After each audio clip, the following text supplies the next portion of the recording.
Mheshimiwa Dr. Mwigulu Lameck Nchemba, tunakupongeza.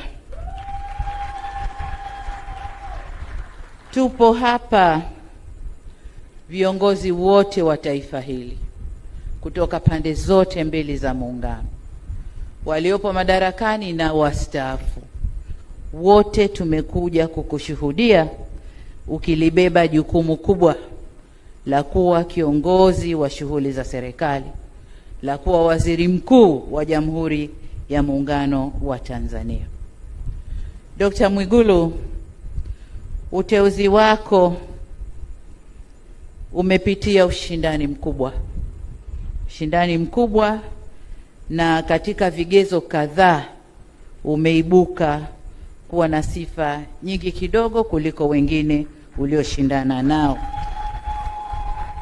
na vigezo vyote vilivyopimwa, tumepima maeneo mbalimbali ya kuitumikia nchi hii, ya kulitumikia taifa hili.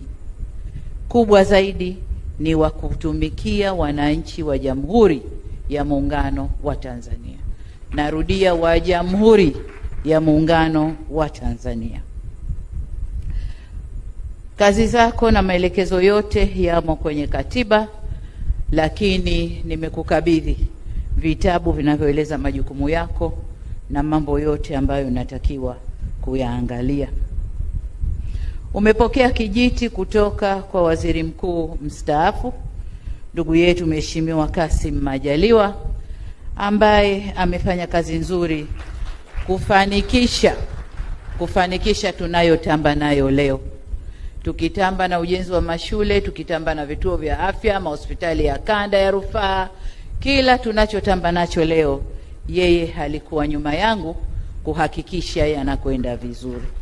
Kwa hiyo umepokea kijiti kutoka kwa mfanyakazi mzuri ambayo sina shaka utafuata miguu yake